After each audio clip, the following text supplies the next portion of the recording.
ధరణి నిషేధిత జాబితాలో భూములు మాయం. ఇప్పుడు ఈడ అనుకున్నాం కదా ఇందాక, నిషేధిత జాబితాలో పెట్టుంటే ఆ భూములు అట్లుండేవేమో అని. అట్లా కూడా లేవు.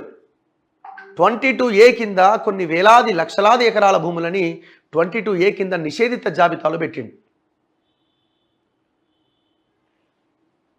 చివరికి ఆ నిషేధిత జాబితాలో పెట్టిన భూములను కూడా అమ్మేసిండు.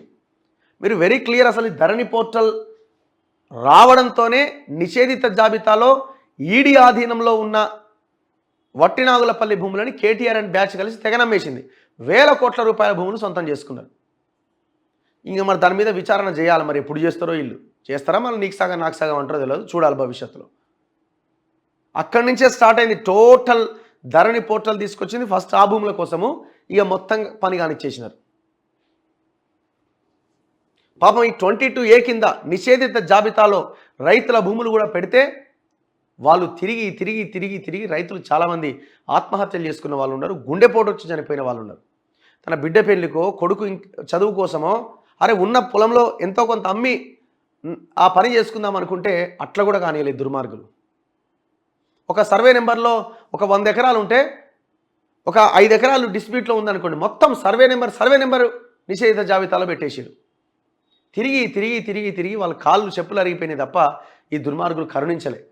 ధరణి పోర్టల్ వచ్చాక ఆక్రమణలు, నిషేధం నుంచి పట్టాభూమిగా మార్పు, వాటి ద్వారా వేల కోట్ల రూపాయల కుంభకోణాలు, ప్రభుత్వ గుర్తింపు, ధరణి కమిటీ దృష్టి, ఆయా భూముల వివరాలు ఇవ్వాలని అధికారులకు ఆదేశం, అనుమానాస్పద లావాదేవీలను పరిశీలించాలని నిర్ణయం, సమస్యల పరిష్కారానికి క్షేత్రస్థాయికి కమిటీ.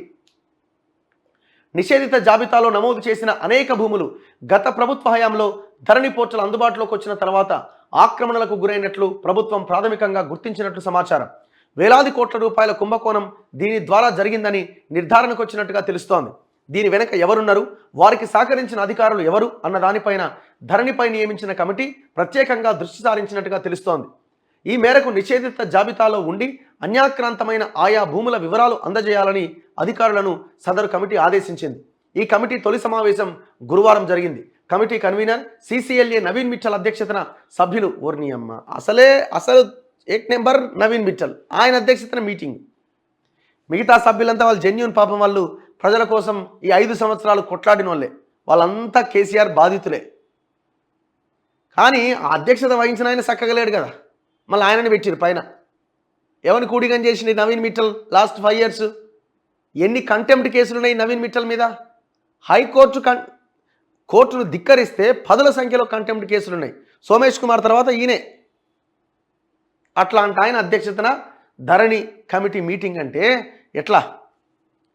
ఇక్కడే ఇట్లాంటి అన్నీ సెటిలైట్ చేస్తున్నామని చెప్తూ మీరు ఎవడైతే కరప్టెడ్ ఆఫీసర్ ఉంటాడో వాడిని మాత్రం తొలగిస్తలేరు. కొంతమందిని తీసేసి బాగానే ఉంది, మరి ఇది ఎట్లా చూడాలా? నవీన్ మిట్టల్ అధ్యక్షతన సభ్యులు కాంగ్రెస్ కిసాన్ సెల్ అధ్యక్షుడు కోదండరెడ్డి,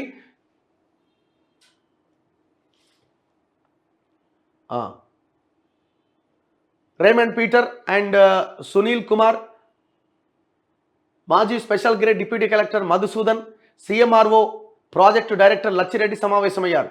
ధరణిలో ఏ రకమైన లావాదేవీలు జరిగాయి, నిషేధిత జాబితాలో ఉన్న భూములను కూడా ధరణి ద్వారా ప్రైవేటు వ్యక్తుల పరం చేశారా, అసైన్డ్ భూములను ఆ జాబితా నుంచి తొలగించారా, ప్రభుత్వ భూముల పరిస్థితి ఏంటి అంటూ ఆరా తీశారట. ధరణిలో గత 3 సంవత్సరాల్లో జరిగిన అనుమానాస్పద లావాదేవీలని పరిశీలించాలని నిర్ణయించారట. ఇగో వీళ్ళు ఏం నిర్ణయించినా అల్టిమేట్గా గవర్నమెంట్ డెసిషన్ తీసుకోవాలి.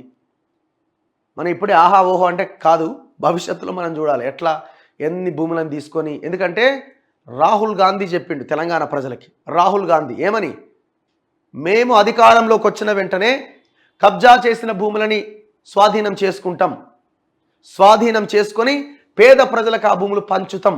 ఇది ఇక్కడున్న లోకల్ లీడర్లు కాదు, రాహుల్ గాంధీ చెప్పిన మాట. ఏం చేస్తారు, ఎన్ని భూములు, వట్టినాగులపల్లి భూములు తీసుకోండి ఫస్ట్, ఎవరినోని కట్టబెట్టినో, ఫినిక్స్ ఆధీనంలో ఉన్న భూములు ఫస్ట్ తీసుకోండి.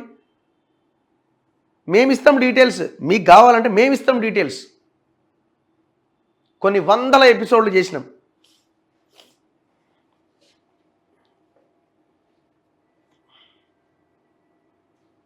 అసలు యాక్చువల్గా తెలంగాణలో టోటల్ భూమి ఎంతున్నది?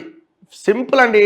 టోటల్ భూమి ఎంతున్నది, దాంట్లో సాగు ఎంతున్నది, పరిశ్రమలు ఎంతున్నాయి, ప్రజల పట్టా భూములు ఎంతున్నాయి, మొత్తం లెక్క తీస్తే గతంలో ఎన్ని భూములు ఉన్నాయి, కేసీఆర్ వచ్చే ముందు ఎన్ని ఉన్నాయి, కేసీఆర్ దిగిపోయిన తర్వాత ఎన్ని ఉన్నాయి తెలిసిపోయా.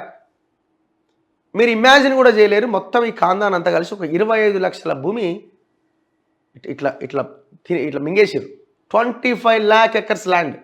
అంటే ఓన్లీ ఆ ఫ్యామిలీ అని కాదు, మొత్తం పరివారం మొత్తం, వాడి అనుచరులకో ఎమ్మెల్యేలకో ఎమ్మెల్యే మనుషులకో ఇట్లా